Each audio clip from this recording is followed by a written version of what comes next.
That's good. Oh, that's what you're looking for. Haven't you finished packing yet? Not yet, sir, but I'm getting along. Well, be as quick as you can, won't you? Indeed, I will. But these things do take a bit of collecting. Well, how about his chemical apparatus? He's very particular about that, you know. He'll have packed that himself by now.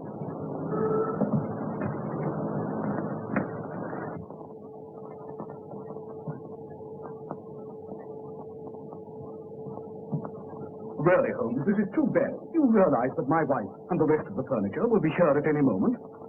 I told you the van that's bringing my stuff is taking all your things into the country. I'm so sorry, my dear Watson. I was somewhat engrossed in my correspondence. I had no idea that my retirement would cause such a stir. You know, all sorts of people have written. Here's an interesting communication, for instance. Oh, what's that? It's a telegram of good wishes from our old friend Abernethy, the forger. Oh, yes. We got him 10 years, didn't we? Yes, we did, yes. When he came out, I was able to render him some slight assistance. You know, I'm not sure, my dear Watson, that of all the kindly messages I've received, even from the most exalted person, that this is not the most gratifying. Well, I don't suppose they're all regrets at your retirement. I imagine there are quite a number of people who'll be immensely relieved. Undoubtedly, my dear Watson. Chief among them, another old friend, Professor Moriarty. Oh, Moriarty. You know, Holmes, he's the one subject on which I believe you're utterly mistaken. No mistake, my dear Watson. That harmless old professor of mathematics. That harmless professor of mathematics, as you call him, is the brains behind the biggest criminal organization in Europe. You know, my one regret in retiring is that the police neglected to take advantage of the opportunity I gave them of arresting him. I failed to run him to earth. Well, we won't argue about it, Holmes. Well, I'd better run along and see if the band's left my place here.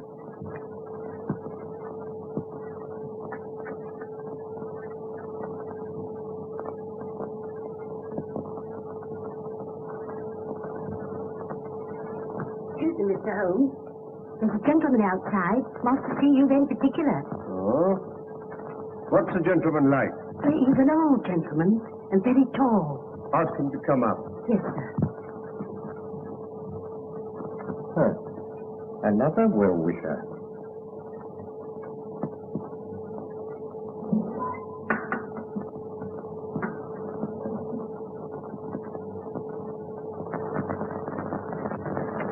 Come in, my dear Professor.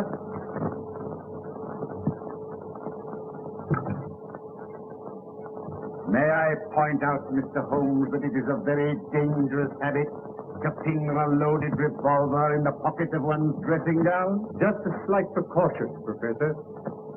As a matter of fact, I half expected a visit from you to satisfy yourself personally that I really was going. Your perception, as usual, does you credit, Mr. Holmes.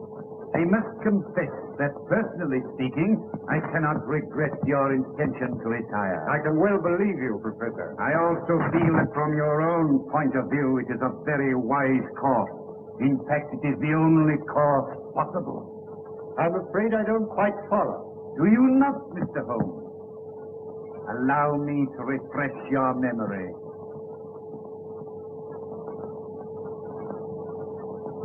Listen, Mr. Holmes. On the 4th of January last, you crossed my path. On the 23rd, you incommoded me. By the middle of February, I was very much inconvenienced by you.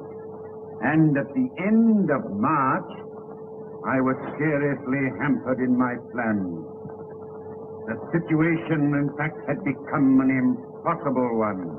That was my intention. Mr. Holmes, it has been an intellectual treat with you. And I say unaffectedly, it would have been a great grief to me to have been forced to take any extreme measures. Danger happens to be part of my trade, Professor. Danger? It isn't a question of danger, but of inevitable destruction. Therefore, I say again, you are wise to retire. When you once get to the country, take my advice and stay there. And suppose I should reconsider my decision. You have my warning. I wish you a pleasant and permanent retirement.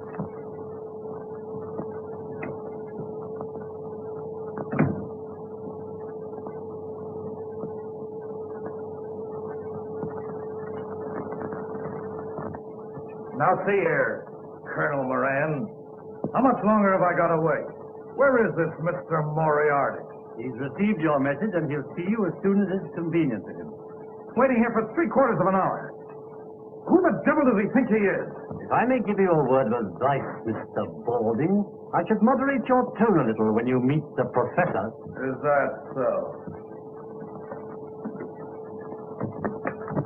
Hey, you! Wait a minute! What devil's trick's this? No devil's trick. I only wanted to prevent your going before I had spoken to you. And who gave you the right to turn a key at me, huh? We needn't discuss that matter. I understand you have a proposition to make to me. Maybe I have. And maybe I've changed my mind. Why you kept me waiting? I speak to people when I choose, Mr. Balding. Not to me, you don't. Unlock that door. Sit down. I said open that door. Sit down.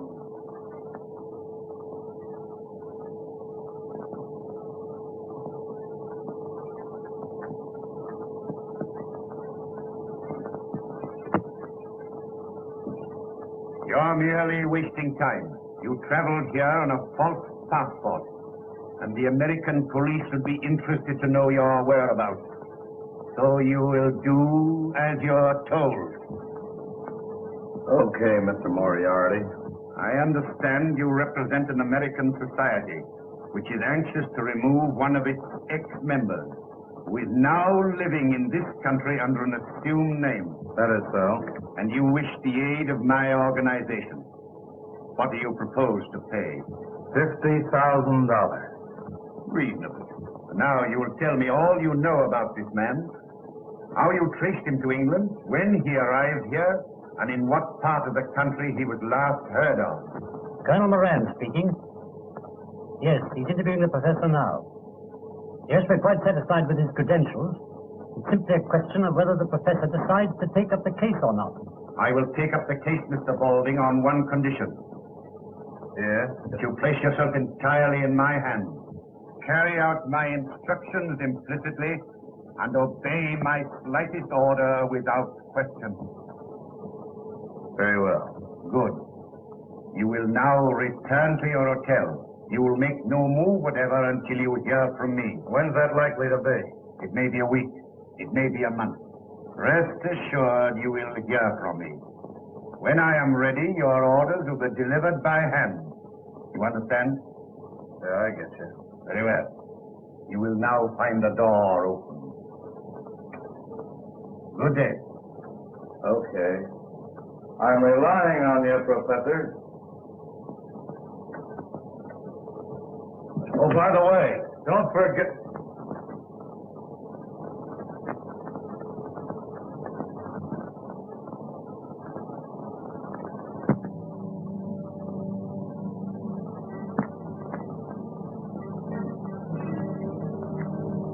Going downstairs again, darling? Yeah, for a little. I don't think I'm going to sleep. You've been dreadfully nervy all day, dear. Was anything wrong? No, dear, nothing. I just don't feel I'm going to sleep, that's all. I see.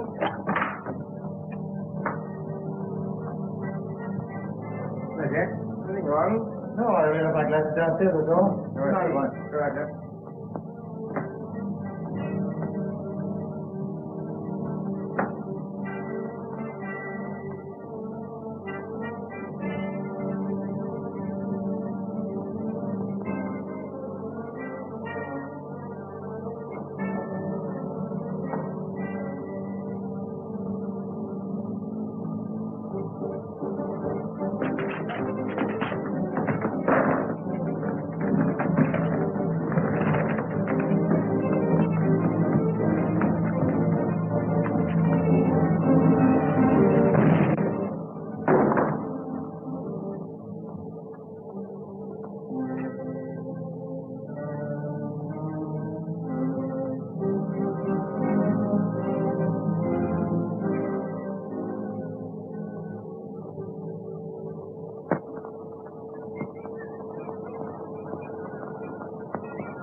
Excuse me, Mr. Holmes.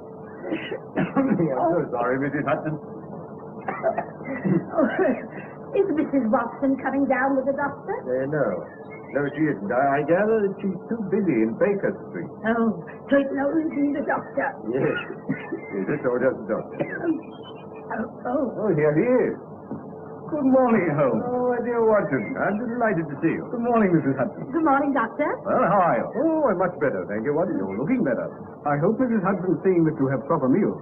Oh, I'm living like a fighting cock. We had a delicious chicken casserole yesterday, didn't we? Yes. And you let it all get cold while you were deducing the age of the chicken. As a matter of fact, Watson, it was a tough proposition. I bit off more than I could chew. Well, go along inside, Watson, have a drink. I know you must need one after your long journey. Yes, I could do with one, thanks.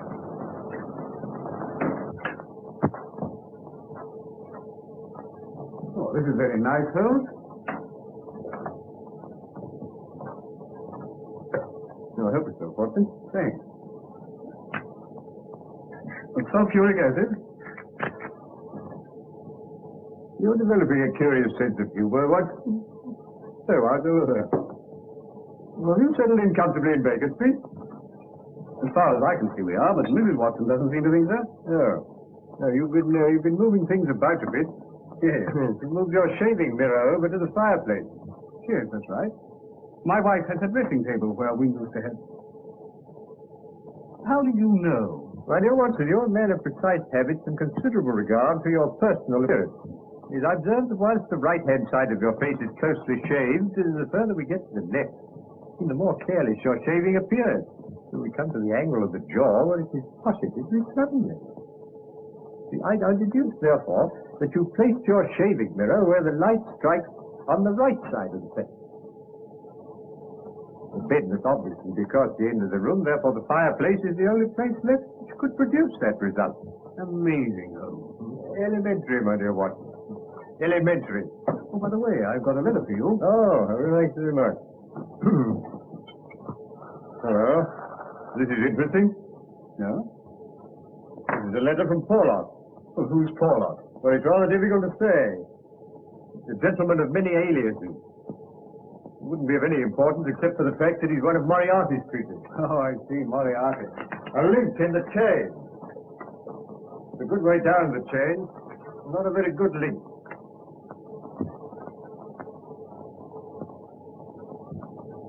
Now, look here, Holmes. Please remember that you've retired. Twice he sent me advance information that has enabled me to prevent a crime. Whether it was his conscience that made him do it, or a £10 note sent to him by devious measures, I've never discovered. What do you make of that, Watson? I don't want to make anything of it. Put it in the waste paper basket as it was done. My dear Watson, I'm willing to put anything in the waste paper basket if I can do so with a clear conscience. I might never forgive myself if I did so in this case. What do you mean?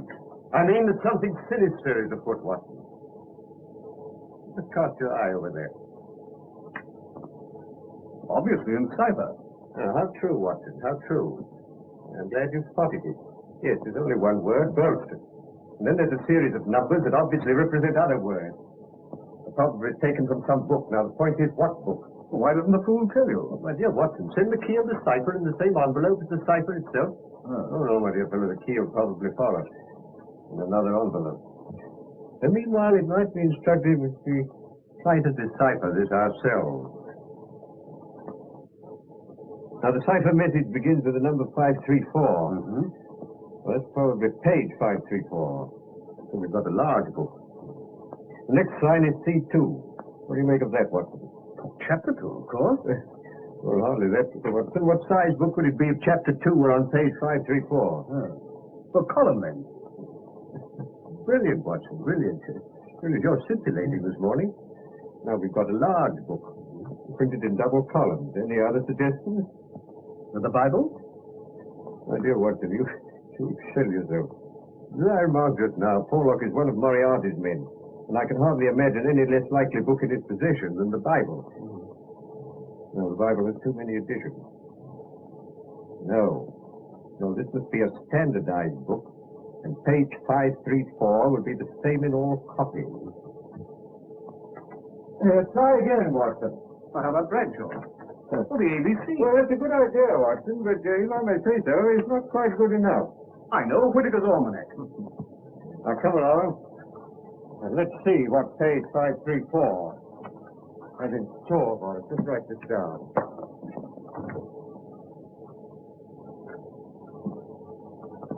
Danger? Good, Watson, good. You got that down? Yeah, capital. Owner? Burlston Castle. What does it mean? It means, Watson, that some devilry is brewing against the owner of Burlston Castle. Excuse me, Mr. Holmes. Here's Inspector Lestrade. Oh, Morning, gentlemen. Morning, Lestrade. I told him he wasn't to come worrying, Mr. Holmes. But he said he was actually if I didn't let him in. That's all right, Mrs. Hudson. That's all right. You understand, Inspector, that Mr. Holmes is retired. You're not going to drag him up to London. Oh, no, sir. I wasn't thinking of doing that. I called in to ask Mr. Holmes if he'd be good enough. Burlston? Well, what's this, Mr. Holmes? This isn't magic. That's a cipher that Watson has just solved. Well, what's the matter, Inspector? Matter? Only that Mr. Douglas of Burlstone Castle was horribly murdered last night. What? Shot. Face completely blown away. The Porlock's message came too late. Porlock? Who's Porlock? And how can he prophesy murder? Camberwell postmark. Well, that doesn't tell us much. It tells you as much as you'll ever know, Inspector. I used to send him money to the Camberwell post office. Didn't you find out who called for it? No. No, I promised not to try and chase him. I gather he was of a rather shy, no, not to say retiring disposition. Well, we can't waste any more time. Will you come over to Burlstone with me, Mr. Holmes? On the way, I'll tell you all I know. We're not going far, then. About 20 miles? You'll be back for lunch. I forbid it. I'd sooner go myself than let you go.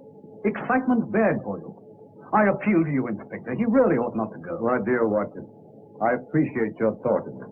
I wouldn't dream of going if I were not convinced that Moriarty is behind all this. Not your Professor Moriarty? Yes, that's right, Professor Moriarty. My dear Mr. Holmes, you're beginning to see his hand in everything. Porlock is one of Moriarty's men. Now, look here, Lestrade, I'll bet you my new beehive to your old bowler hat that you'll find that Moriarty is behind this Burlston affair. All right, I'll take you. Good. This mistake well back into the past, Watson. I suggest these are the remains of the old outer fortifications. Yes, obviously. Well, I suggest, Mr. Holmes, that we should do better to go inside and view the scene of the tragedy. My dear Lestrade, I always think it wise to get one's bearings before proceeding into deeper waters. My dear Watson, what kind of a tree is it that comes to maturity and blossoms in water? No. This water is a recent addition. Makes it much more difficult to get out of the window. Yes, Watson. Or to get in. Possibly Mr. Douglas anticipated this crime. Inspector Griffith. This is Mr. Sherlock Holmes. How do you do, sir? How do you do? Oh, this is my friend, Dr. Watson. How do you do? How do you do? Well, shall we get in? By all means, Inspector. This is what it was done with, Mr. Holmes. I found it lying just there. There was no signs of a struggle except the peculiar position of that chair. Now tell me, who else besides Mr. Douglas was in the house at the time of the tragedy? Mrs. Douglas and Mr. Cecil Barker, a friend of the family. Here you are, Mr. Holmes. Dear me, these are dreadful injuries. Must have been at point-blank range. Whoever did this didn't intend to miss. Well, one could hardly miss with a sawn-off shotgun. American, Pennsylvania Small Arms Company. You'll observe that the triggers are wired together. We've got both barrels at once. What do you make of this card, Mr. Holmes? VV341. It's found pinned to the body. Rough cardboard. It's not written in this room. See, this was done with a broad nib. These are signed. What does it mean, Holmes? You say the drawbridge is raised every evening? Yes, about sunset. And the tragedy occurred about 11:30. Yes. Obviously suicide. We thought that at first, sir. You've observed, of course, that someone has been hiding here. There are distinct marks of muddy boots.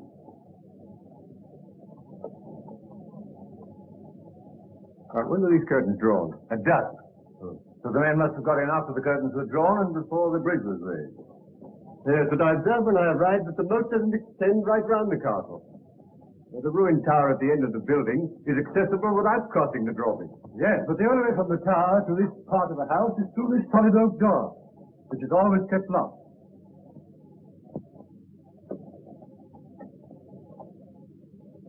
Is it? By Jove, Holmes.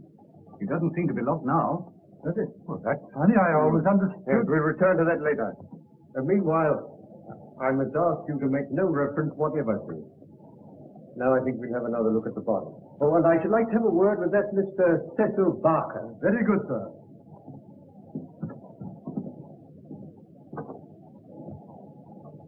What do you make of this curious mark on Douglas's forearm, Holmes? Do you think it's a sign of some secret society? How would you say that was done, Watson? It isn't tattooing. No, it's a brand. It's been done with a red-hot iron. Very painful. Mr. Barker, this is Mr. Sherlock Holmes. How do you do? I'm very glad you're able to come, Mr. Ham. This is my friend, Dr. Watson. How do you do? How do you do? Now, Mr. Barker, I understand you discovered the body. Yes. I heard the shot and came straight down. Poor Douglas is lying where you see him now. The lighted candle was on the table. This candle? Yes. And you gave the alarm immediately? Yes, I rang the bell for Ames. That's the butler. And a minute later, he came in. So that within 2 minutes of the murder, Ames was in this room? Yes.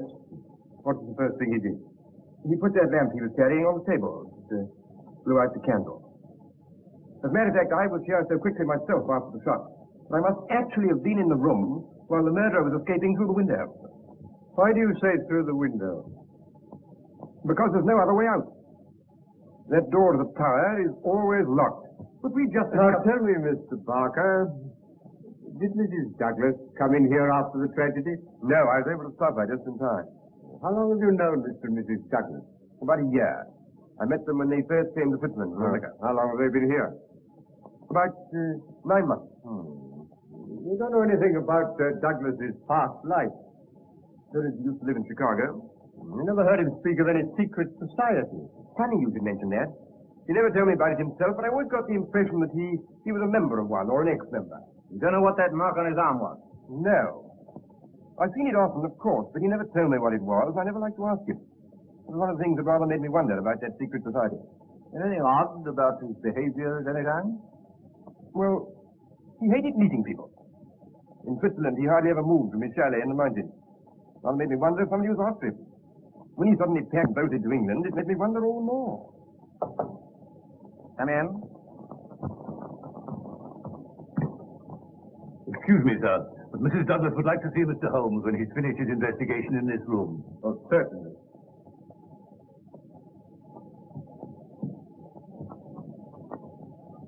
Mr. Barker, would you be good enough to tell Mrs. Douglas that I'll be with her in a minute? Oh, Ames? Yes, sir. As you're here, you may as well answer a few questions. Very good, sir. Regarding the tragedy, did you hear the report of the gun? No, sir. You know what these old houses are. Walls are a mile thick. Now, Ames. Yes, sir. When you entered the room, this candle was alight, I understand. Yes, sir. Where would Mr. Douglas have got it from? His bedroom, sir. Oh. I had orders to see that one was always on his bedside table. And you put this one there yourself? Yes, sir. I remember he told me his old one had burned right down, so I put in a new one. Oh, it is a new one? Yes, sir. It hasn't been relit since the tragedy? No, sir. I'll vouch for that, sir. Ah.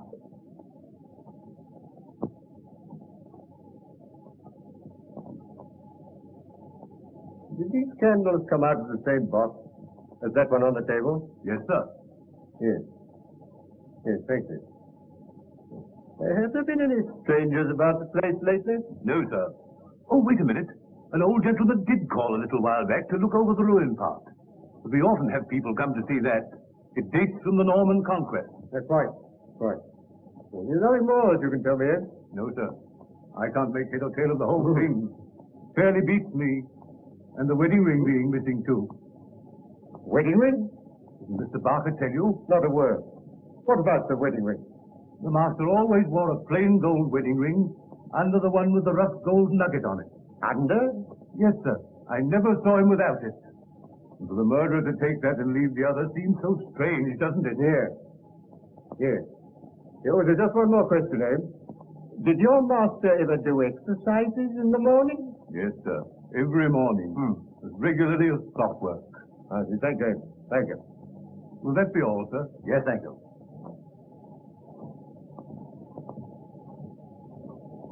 Well, Mr. Holmes, the most important point so far is that obviously this has something to do with the secret society. On the contrary, my dear Lestrade, I suggest that the most important point so far is that Mr. Douglas did exercises every morning. You can't be serious, Mr. Holmes. Mark you, I don't mind you asking all these questions about exercises and candles, but I can't see how they help to clear up what we're investigating. I tell Mrs. Douglas and Mr. Holmes will see her. Thank you. Now, I'd like to ask you one or two questions, if you don't mind. Yes, sir. Did you know Mrs. Douglas before her marriage? No. But you've seen a good deal of her since. What are you suggesting? I've seen a good deal of him. I'm not suggesting anything. I'm here to get facts. Did Mr. Douglas entirely approve of your friendship with his wife? I refuse to answer. I suppose you realize that your refusal indicates that you've something to hide? I've got nothing to hide.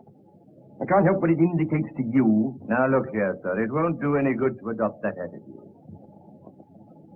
All right, I'm sorry. I know you're only doing your duty. As a matter of fact, I may as well tell you. Poor Douglas did have one fault, and that was jealousy. He liked my being here, but if that's Mrs. Douglas and I had too much to say to each other, he used to go off the deep end and say the wildest things. But I assure you that no man ever had a more faithful wife than Etty or a more loyal friend than I. No doubt. Still, the fact that his wedding ring is missing rather suggests that the marriage and the tragedy were in some way connected. I've no idea what it suggests.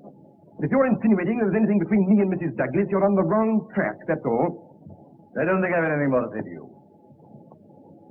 Any more questions, Mr. Holmes? Not at the moment, let's say no. It immensely adds to the zest of an investigation when one is in conscious sympathy with the historical atmosphere of one's surroundings. May I commend this little book to your attention? History of Burleston? Huh! I've got something better to do than to read that sort of stuff. Well, that's pity, Lestrade. That's pity, because you see here that this castle was erected in the 5th year of the reign of James I. And there are various associations of interest connected with this ancient building. I don't doubt it, but that's got nothing to do with us. Breadth of view, my dear Lestrade, is one of the essentials of our profession. Yes, well, as you don't seem to agree with me, perhaps we'd better go and see Mrs. Douglas. Ah, that's better. I'll show you the way. You can remove the body.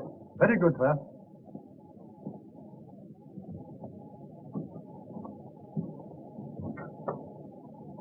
Etty. You've met Inspector Lestrade. This is Mr. Sherlock Holmes.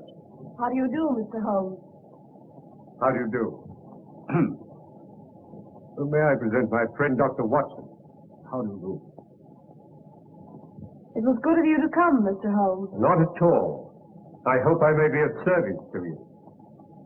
Won't you make yourselves comfortable? Well, I think I shall leave you now. If you want me, I shall be in the garden.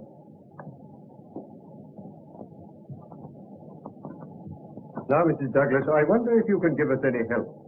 I wish I could, but I didn't see the tragedy. So I understand, but you heard the shot. Now, how long after that were you stopped on the stairs by Mr. Barker?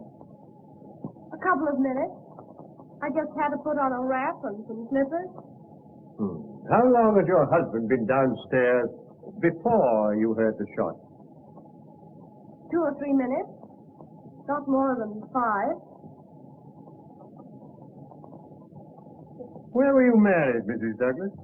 In New York. In America? Have you ever suspected there was some danger threatening your husband, and that he knew it? Yes, I have. In fact, I'm sure of it. But he wouldn't talk about it. Not that there wasn't complete love and understanding between us, but, well, it's just that he didn't want me to be worried. You know nothing of his life in America that could have caused that threatening danger. Nothing at all. That mark on his arm, you know what that is? No? You never asked him. Yes, I did once, but he refused to discuss it. I never asked again. You've no idea what it is. None whatsoever. Can you suggest anything? Mrs. Douglas, I suggest that you tell me the truth.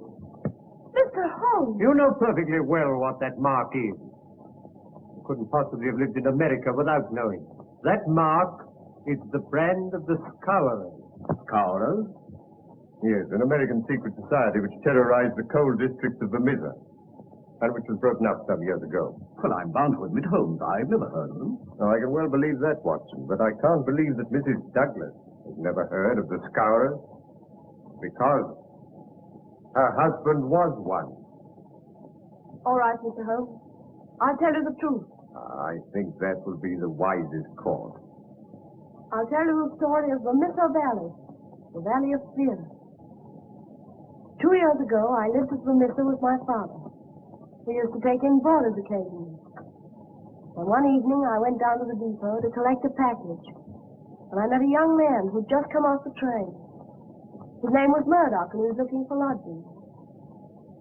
The minute I set eyes on him, I knew he was the one man in the world for me. I told him about our place, and he said he'd call later. That evening, while I was clearing away supper, I heard a knock at the door.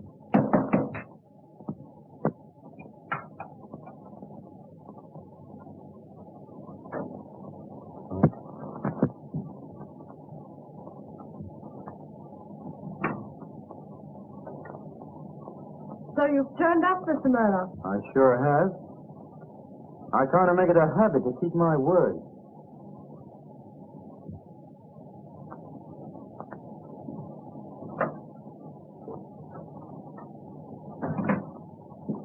Who's that, Eddie? Someone to see you about a room, Dad. Eddie, so that is it? Mine's Jack. This is Mr. Murdoch. He wants to board with us. Well, suit me fine. Well, take your things off. Thanks. I dare say we can fix it. $20 a month for the term. That's all right for me. I better give you my first month. Okay. We've come into the sitting room.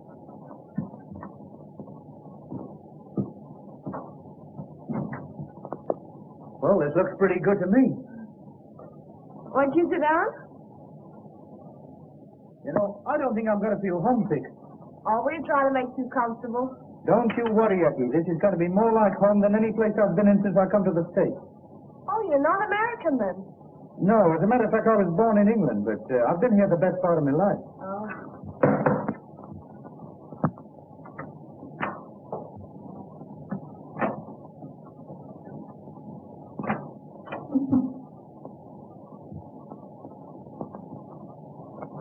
Why, hello, Ted. I didn't expect you so early. Yeah, so it seems. Who's the boyfriend? Our new boarder, Mr. Murdoch. This is Ted Balding. Well, Mr. Border, I suppose you figure you got things fixed up pretty good here, eh? Yeah, that's the idea. Any objection? Now, come here. Come on, get a move on. But I've been a boarder myself, so I'll put you wise. Eddie belongs to me. She's sweet on me. Get me? Well, there's no accounting for taste. So you're one of these fresh guys, eh? Well, don't get fresh with me, that's all. Ted, please. Jeff didn't mean anything. Oh, Jack, is it? It's come to that already, eh? I think if you were to leave us alone, Eddie, we might get that thing straightened out. Listen, I know how to get this thing straightened up. You know what that means? No, I don't care. Well, you can take it from me, you will. I'll be here tomorrow night, and I'll expect to find you gone. I wouldn't bet on that if I were you.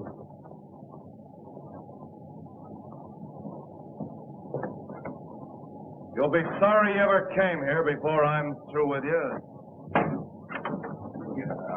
Why, you're not going, Ted?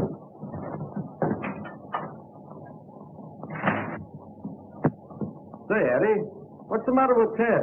Oh, he's sore of Mr. Murdoch being our new boarder. Thought you should have a scare on your first night, Mr. Murdoch. Scare? You don't think I'm scared of that, do you? Most people are. Well, I'm not. Who the devil is he, anyway? He's one of the bosses of the Scowlers. The what? The Scowlers. A society of murderers and blackmailers. The ancient order of freemen, they call themselves. No baloney. The freemen would be found in every town in the state. It's a society for charity and good fellowship. Not here, it ain't. It's just a murder gang. Well, then why don't they bring them to justice? Tell me that. Because no one dares give evidence against them. Juries don't dare to convict. The judge has to do as he's told, and the police are all square. Say, you're just trying to kid me. I don't believe a word of it. Aren't there 50 murders to prove it? Is there a man or woman in the valley who doesn't believe it? Well, you don't scare me. You see, you don't know me. And you don't know McGinty and his gang. McGinty, eh? That's queer. I've got a date with that guy this evening. McGinty? What have you got to do with McGinty? Well, I've got a report to him. You see, I happen to be a freeman myself. What? What? You a freeman? Then you don't stay here another minute. Here's your $20 back. I wouldn't have you for $100 a week. But you can't tell him out now. Oh, can't I? I'm telling you, I got no use for these freemen. It's bad enough to have one hang around Eddie. I'm not going to have another for a boarder. You get out of here tonight. Well, tomorrow morning.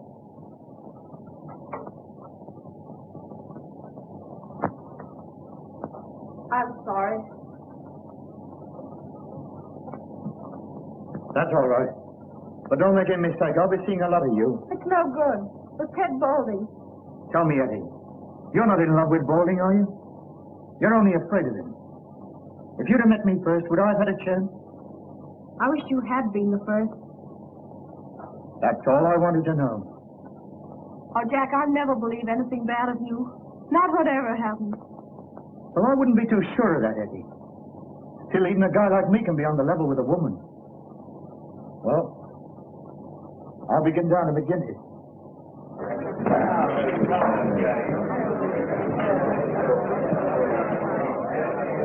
Whiskey. Well, stranger, I don't seem to call your face to mind. No, I'm new here, McGinty. Counselor McGinty, to you. Well, I'm sorry, Counselor. I was told to come here by Brother Scanlon, assembling 341 for Mrs. I drink your health and I'm better acquainted. Oh, it's like that, is it, Mr. Murdoch. I shall have to look a bit closer into this, Mr. Murdoch. We don't take people on trust in these parts. There's a little talk in private. Yeah. You mind stepping through that door there?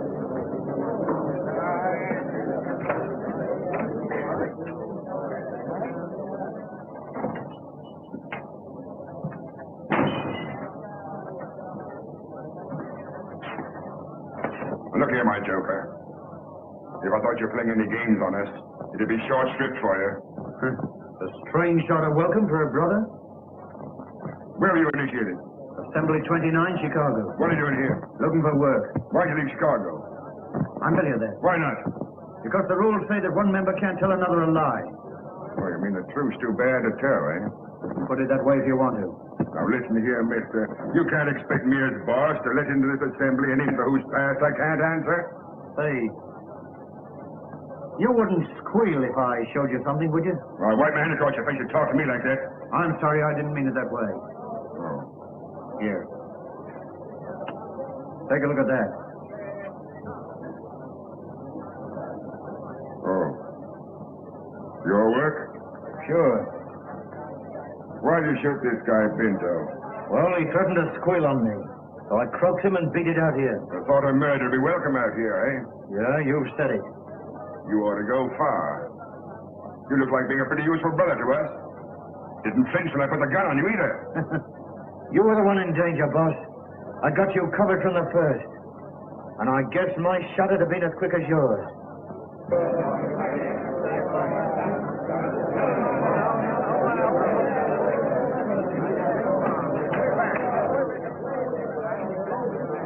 So you got here first, did you? I want to have a word with you about this man. Yeah, you say it right now while I'm here.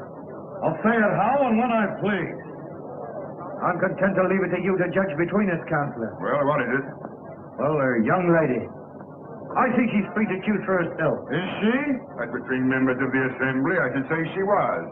Well, that's your ruling, is it? Yes, it is. Were you thinking of disputing it? You'd back a newcomer against me, would you? Well, you're not boss for life, Jack McGinty. And let me tell you this. When it comes to the voting... You've been asking for it a long time, Baldy. Now you've got it. I've got nothing against you, boss. All right. Now, we can't have bad blood between brothers. Go along in the bar, and I'll buy about the drink.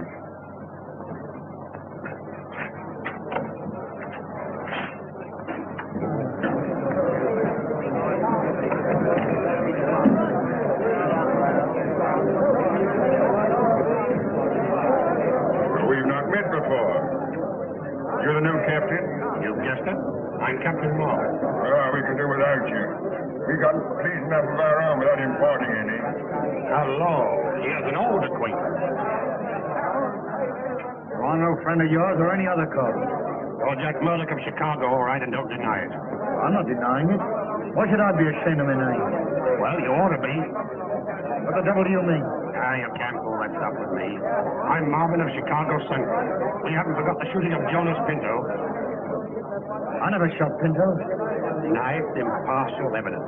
As it happened, we couldn't get any case against you. So you're okay with me just as long as you're on the level. Get me? Good night. Gee, Mosey, you're not so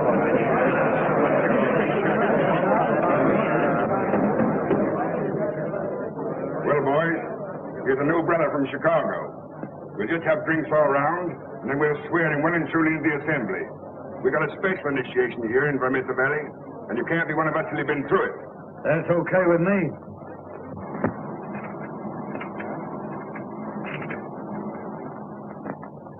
Okay.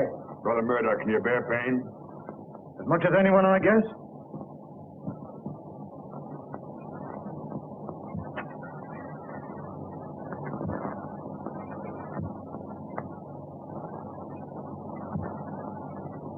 Well done, brother.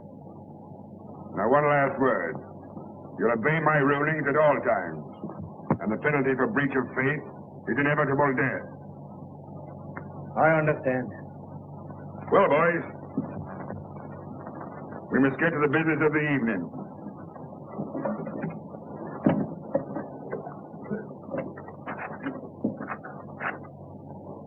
There's a man in this town who needs trimming, and it's up to you to see that he gets it. I'm speaking of James Stanger, editor of the Herald. You seen how he's been panning us again in his dirty rags? Yeah. Why don't we bump him off? That might cause more trouble than we need ask for. But I guess you can give him a pretty severe warning. Will you take care of that, Bowling? Sure thing. I'll take Van Schuster along with me. And you, Mansell? And, you, Goller? Okay. And, yeah. You'd better come along with us, Murdoch. We'll see the kind of stuff you're made of. That's okay with me. Come on, let's go.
you did it, boss. Turn back or I'll blow you up yourself. The boss said he wasn't to be killed in me. Yeah, that's all. Lay off, Balding. Come on, let's go.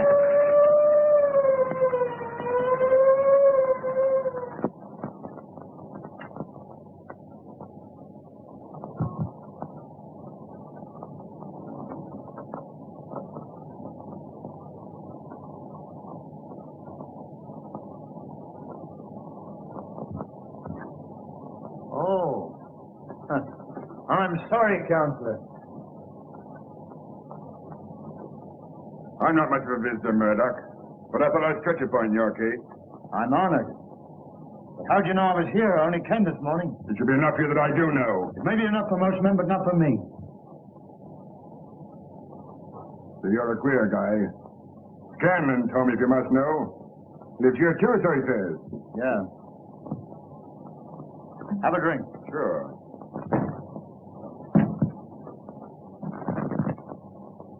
I thought you'd be getting into trouble, Cookie Murdoch of Chicago.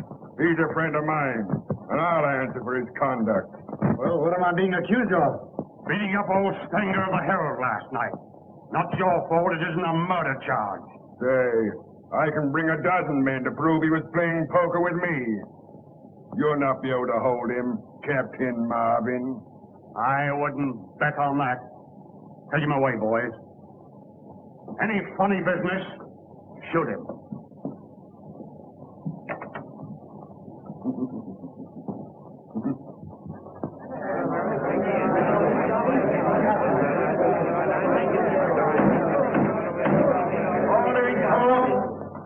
Do you find the prisoner, John Murdoch, guilty or not guilty? Not guilty.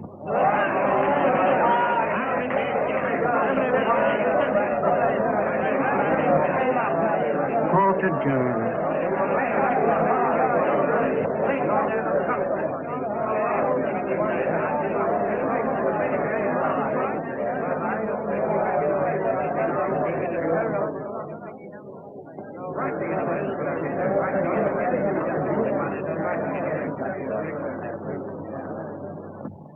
You see?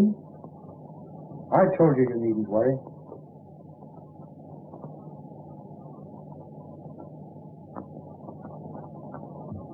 You see, Mr. Holmes, I'd fallen desperately in love with Murdoch by this time.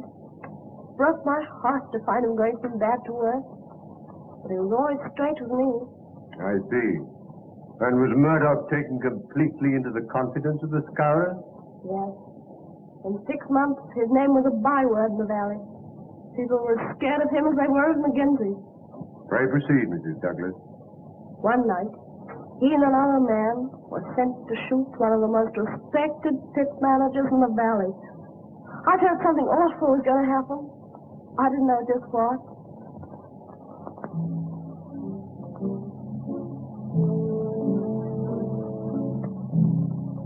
Tell the boys to scram. Okay, boy. Now then, Balding. As soon as we get this going, you come back to these bushes and cover the door. He's got to come out when he finds a place to light. And where are you going? Don't be a sap. I've got to cover the back, haven't I? Come on, let's go. Okay.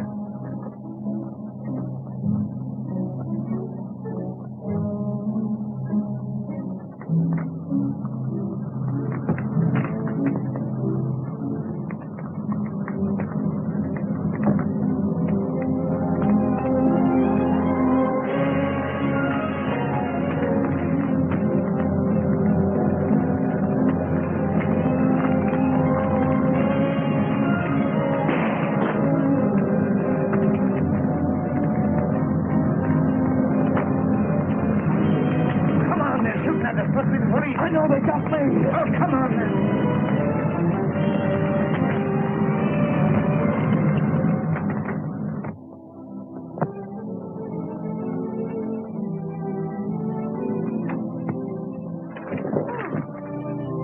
I'm sorry, Eddie. I didn't hear you come in. What's the matter, Jack? Why are you so scared of me? I'm not scared, honey. I was just thinking of other things, that's all. Oh, no, it's more than that. Let me see the letter you were writing. A letter? Yeah, the one you're trying to hide from me. No, I can't do that. It's secret. It's the business of the society. You know, When you come in, I thought you might have been a detective. Oh, Jack, can't you give it up? That's what I've come to ask you. I heard about last night. Help us get away from this terrible place, this valley of fear. No, I can't do that right now. They'd never let me get away knowing as much about them as I do. Still, maybe in 6 months' time I could find a way. 6 months? Is that a promise? Perhaps 8 months. Anyway, within the year. Oh, darling. You see, I felt happier after his promise. Did he keep his promise? Did you leave in 6 months? It wasn't a matter of months, Mr. Holmes, but hours. That same afternoon, I was just going upstairs, and I heard someone come to the door.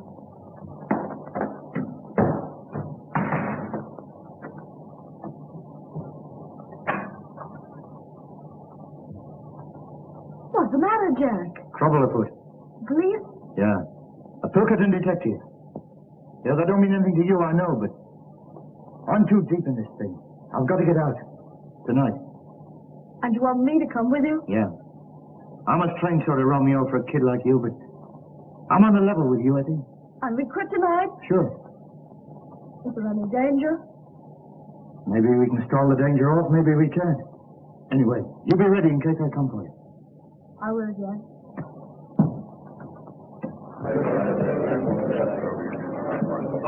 I've got some bad news. What sort of bad news?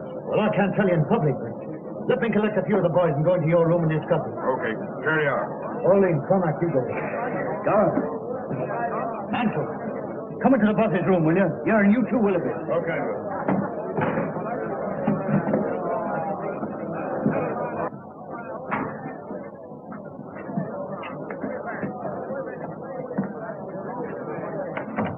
Boys, I've discovered something. Well, what is it?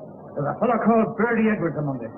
Well, he's a Pilkington detective, and he's collecting evidence against us that'll send us all to the gallows. You sure of this? Yeah, you can take it from me, but I'll give you the details later. Anyone know this guy by sight? Sure, I do. But if we act quick, we've nothing to fear. We got nothing to fear anyway. What can this man know about our affairs? Well, I hope you're right. But he's got the coal owner's millions at his back. Don't you suppose there may be some weak member among us who can be bought? Maybe he's got our secrets already. No, there's only one cure. That he never leaves the valley alive. For the first time, Balding, you and I agree. Well, do you want me to handle this, boss? Sure, but you better tell us some more about it. Well, the other day I met a fellow who said he was a press man. And he offered me good money for inside stories of the scars. Although his face was familiar, somehow or other I couldn't place him. I know now that was Bertie Edwards. I made a few inquiries and found out he was living at a place called Hobson's Patch, under the name of Steve Wilson. Well, we'll just bump him off quick. No, I've got a better plan than that. Well, what is it? I'll go over to Hobson's Patch this afternoon and locate him. I'll tell him I'm a scholar, and I'll offer him the secret papers of the society for a price. Only as I can't hand them to him in the street, he's got to come to my place to collect them. That'll fetch him. Well, surely you can handle the rest yourself. Only once Mr. Bertie Edwards comes to my place, I don't think he'll leave it again alive, somehow.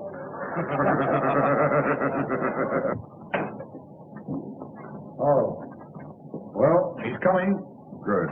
Come right in, make yourself at home, boys.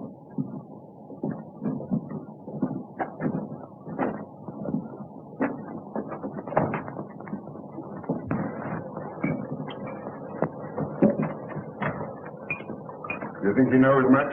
Well, he's been here 6 weeks. He may have passed on quite a bit. But we'll make him tell us all about it. We'll have the truth out of Mr. Bertie Edwards if he has to cut his heart out to get it. Did you seem to send a trap? No, I got him on the weak point. Told him I'd show him all the papers of the scars. Well, if we handle it right, they'll never be able to prove a killing. Nobody will see him come up to the house after dark. And I'll lay odds nobody will ever see him leave. Now, here's the plan. You boys all stay here, see? Bertie Edwards will be pretty heavily armed, so we got to take him by surprise. He's going to knock 3 times. I'll go out, open the door, let him come in. I'll leave him in the outer hall, where I come in here and get some papers or something and give you the tip. I'll go back, and while he's reading the papers, I'll get the gun off him. Then I'll give a shout, and the sooner you come in, the better. You're the one to handle him. Not one word of warning does he get till Murdoch has his hand on his throat. Okay, man.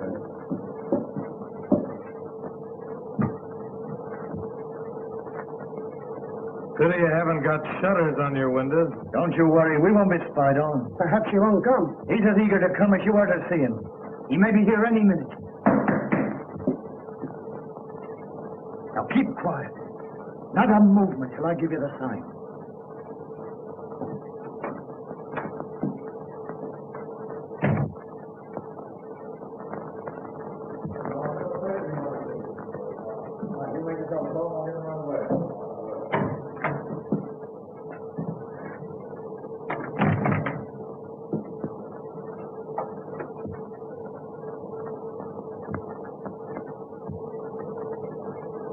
Well, is he here?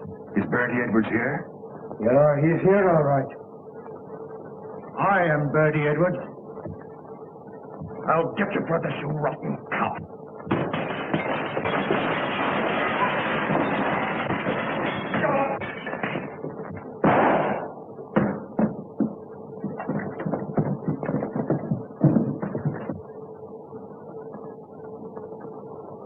There are 40 armed men around this place, so you can figure out what chance you've got.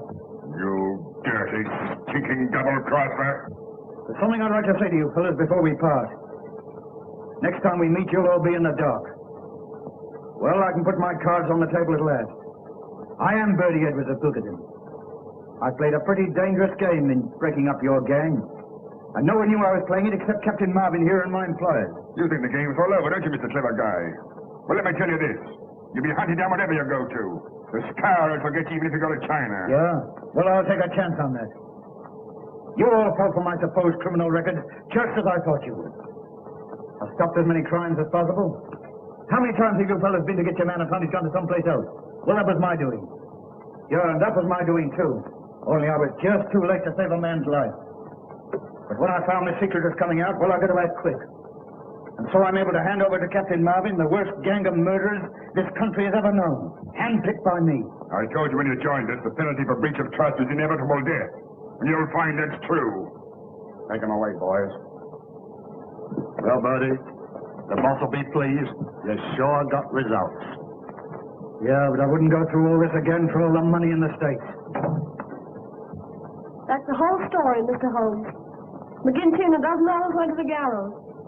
And Ted Balding, one of the very worst, got off with life imprisonment. And do you think this is Balding's work? Obviously. Obvious. I'm certain of it, too. We wandered around and finally settled in Switzerland. And then one day my husband got a cable saying that Balding had broken jail and was believed to be in Europe. My husband must have got wind of something because we packed up in a few hours. And now... I see. McGinty proved himself to be right. Yes. Oh, Mr. Holmes, if you'll pardon me, I'll go and get some fresh air. This has all been terribly upsetting. Naturally, Mrs. Douglas.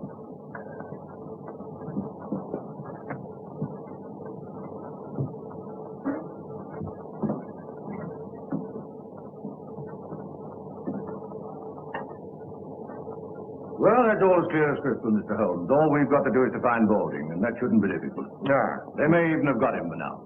Well, I'm going to slip over to the station for a few minutes. I suppose you won't be leaving just yet a while. No. With your permission, no, not yet. That's all right. I'm afraid you've lost your beehive, Mr. Holmes. Nevertheless, you'll oblige me by taking care of that bowler hat of yours, Lister.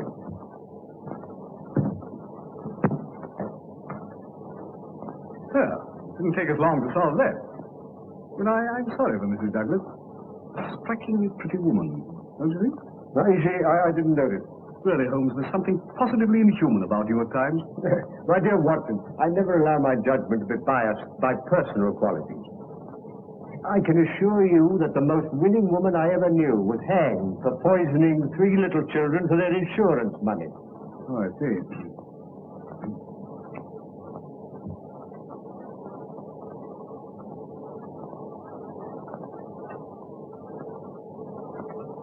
Oh, Ames?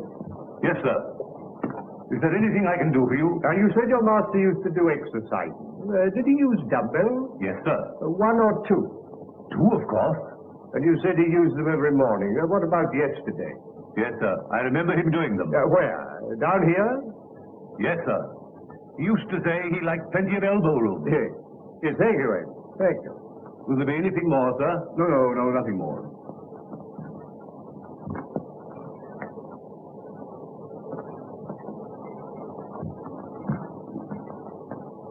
Seriously, Holmes, this is all very simple. What's to prevent our going home to lunch? Only that I'm rather concerned about the missing dumbbell, Watson. Dumbbell? Yes. Yes, I'm not referring to the good Lestrade, whom I'm aware has gone to the station, but to the equally solid article used for developing the muscles. One usually looks through them in pairs, my dear Watson. I can only account for one. Now, this is by no means a simple case. What complicates it still more is where does Moriarty come in? He doesn't. Baldy murdered Douglas, and it's Lestrade's job to find him. My dear Watson, you appear to have forgotten that only this morning we decoded a message from one of Moriarty's men foretelling this tragedy. Oh, yes, of course. Yes, so we did. Well, what's the next step, Holmes? You can lend me your umbrella. Umbrella? Yes. But it's not raining. How true, Watson, how true. Nevertheless, I should like it. You brought the one with the crooked handle, didn't you? Yes, I left it in the hall. But that's a wretched weapon, Holmes. Take my revolver. No, my dear fellow. There's no danger. If there were, I'd ask for your help. No, I'm not thinking of doing any shooting, Watson. Just a little fishing. Fishing? Yes. Yes, I want to see what the moat has to offer us. Oh, I see. Fishing.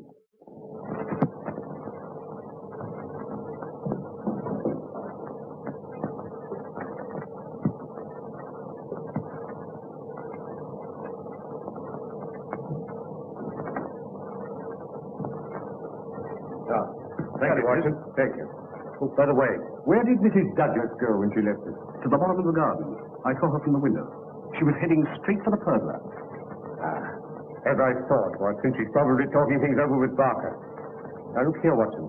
I want to be sure they don't come back to the house for a few minutes. Will you, like a good fellow, keep an eye on them and let me know if they make any sign of moving? Yes, certainly.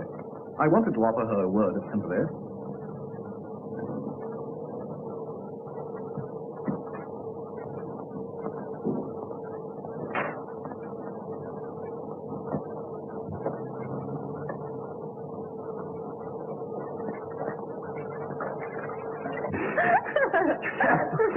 I don't know how I kept my face straight during my examination. Well, bitten off more than you can chew this time. You should have seen me as a broken-hearted widow. Do pardon me, Mr. Holmes. I think I'll take some fresh air. This has been so terribly upsetting. Oh. Look out. Dr. Watson, would you mind coming and speaking to Mrs. Douglas? I was about to offer my condolences to Mrs. Douglas, but they appear to be superfluous. As a matter of fact, she wants to ask you something. Yes. I feel the gravity of the situation calls for some explanation.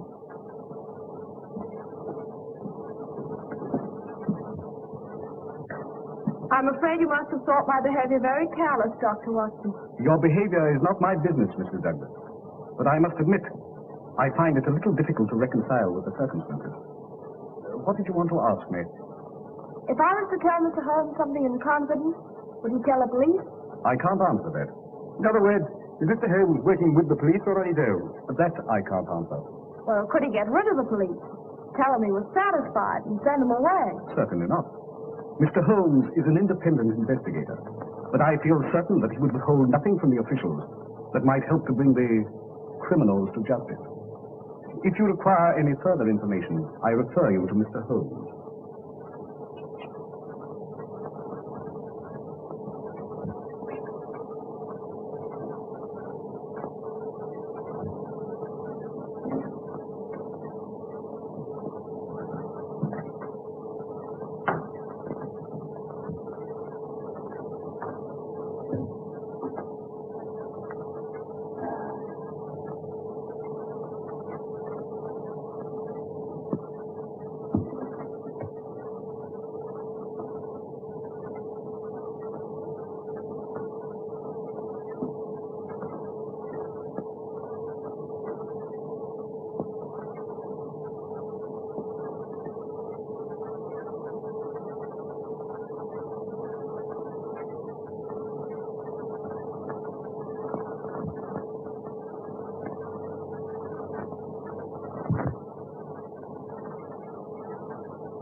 I'm bound to admit, Holmes, I agree with you.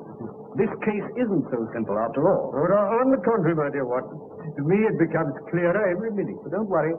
I think I can put you on the right track. I should indeed be grateful. Now, the murderers... Oh, there's more than one. My dear Holmes, if you'll stop interrupting me, I'll explain my theory. Yes, Watson. I'm so sorry. I apologize. Please don't mention it. So you have a theory? Well, it's more of a certainty than a theory. I'm all attention. From the first, Barker's account of the tragedy didn't satisfy me. No, I noticed that. I came to the conclusion he was telling lies. Half-truths, Watson. Much more dangerous. He admitted that Douglas was jealous, and I suggest he had good cause to be. The guilty lovers wanted to get rid of the husband, so they killed him and used the story of the scourge to put everybody off the scent. I see everybody except the astute Dr. Watson. Well, it hadn't occurred to you, had it? No, I'm bound to say that isn't my theory. But I'm going to prove it to you. When I went into the garden just now, the pathetic widow was consoling herself with Barker. They were laughing. Positively laughing. That confirms it, doesn't it? Yes, that confirms it. And what's more, she wanted to ask you something in confidence. No, Watson. No, I want none of their confidences. It's always awkward when it comes to an arrest. Then you agree with me. You think they're the murderers. Oh, dear Watson, there's an appalling directness about your questions at times. It's not so hard as you may think, Watson. You remember that I was puzzled about Douglas only using one dumbbell? Yes? Yes. I've found the missing one. Then everything's all right. And it's led to a discovery which has solved the whole problem. Solved? As we've been listening to a tissue of lies, Watson. The whole story of the tragedy as told by Barker is a lie. And as Mrs. Douglas supports it, she must be lying too. Now, Barker swears that when he entered the room, he found Douglas lying dead with this candle burning on the table. He also says that immediately, now mark this, Watson, immediately he rang for Ames, who entered the room carrying that lamp, and at once blew out this candle, all within the space of 2 minutes. Ames corroborates this, but he also says that the candle which Douglas brought down from his bedroom, this candle, was a new one, out of the same packet as these.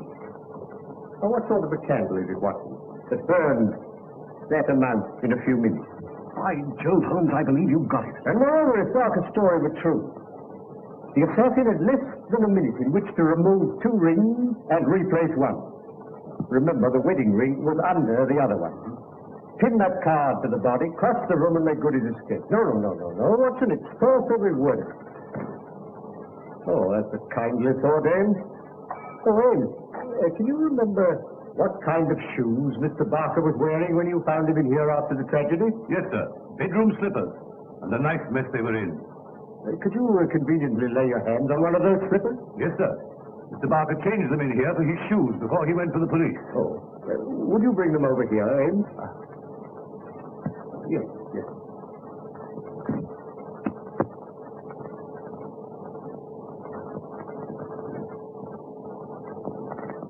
Here they are, sir. Thank you, Ames. Thank you. You needn't wait.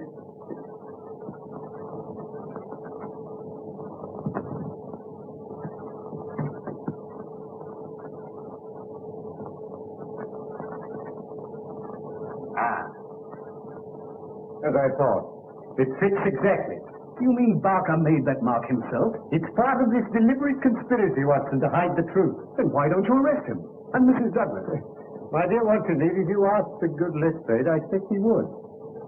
No, Watson. These are only small figures in the drama. The principal players you will meet tonight. Where? Here? Pass through that door. In the ruined tower of Burstone Castle. Oh, I see.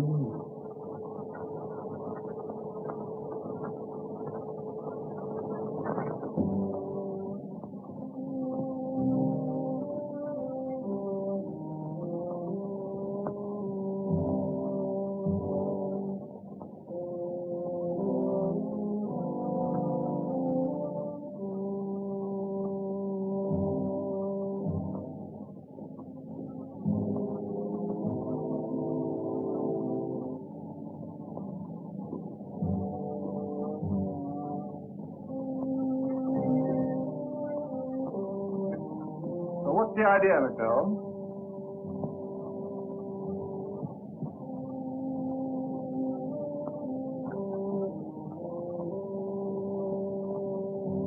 Come out, Mr. Douglas. This, what on earth are you talking? Mr. Holmes, I believe. And let me introduce Mr. Douglas of Burton Castle, otherwise known as Bertie Edwards. But Douglas is dead. Oh, on the contrary, my dear Lestrade, as you see, he's very much alive. But I don't understand, Mr. Holmes. Who is dead, then? Will you explain to the inspector, or shall I? Well, you've done very well so far, Mr. Holmes. You go ahead.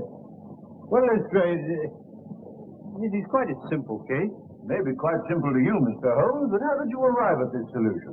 By means of a partially burnt-out candle and a missing dumbbell. Now, the candle proved that Barker had been in the room with the dead man for at least 40 minutes before he gave the alarm. And I had to ask myself, what was happening during that time? What was Barker doing? Yes, I'm afraid that's the point I missed, Mr. Holmes. Ah, well, that's not the only point you've missed, my dear Lestrade.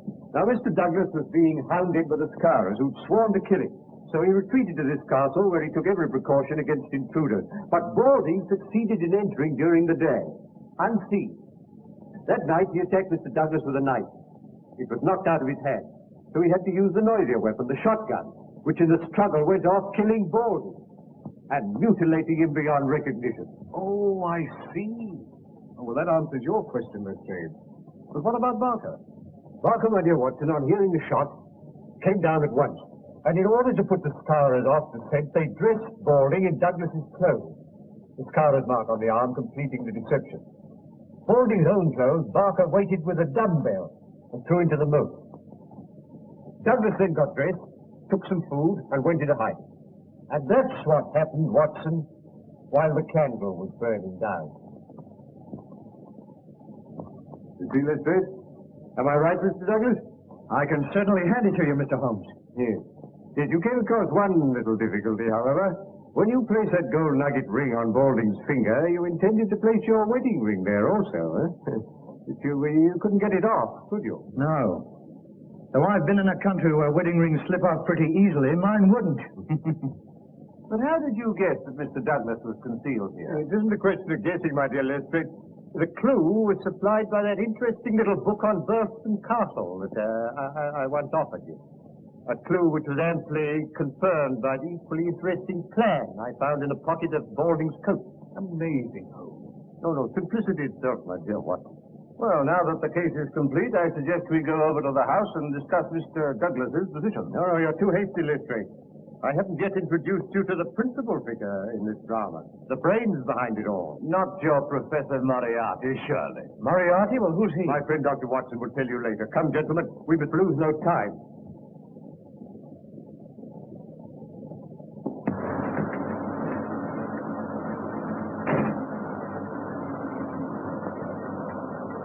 Keep her running, Moran. I'll bring Balding back in 5 minutes. Look here, Mr. Holmes. You can't expect me to believe in this Moriarty theory of yours. Moriarty's no theory, Lestrade. It's a very great fact. Oh, well, we owe you a good deal. I suppose I must humor you. The catching of Moriarty will be the triumph of Sherlock Holmes. Quite apart from you losing your hat, Lestrade.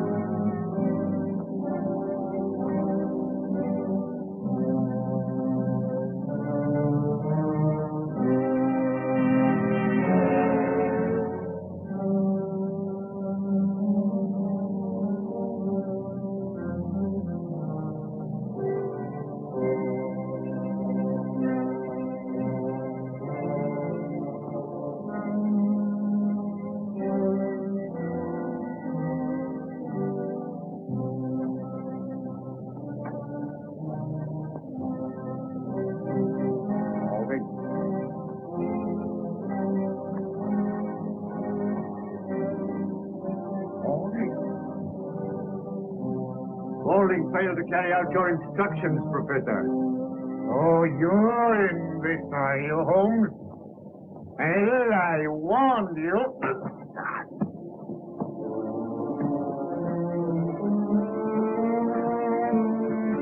You're under arrest, Moriarty. On what charge? Attempted suspected murder of Mr. Douglas here. Our paths have crossed for the last time, Moriarty. Put the handcuffs on him, Lieutenant.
It's a long drop. Yes. It is rather more than that required by law, I fancy, my dear Watson, but equally effective.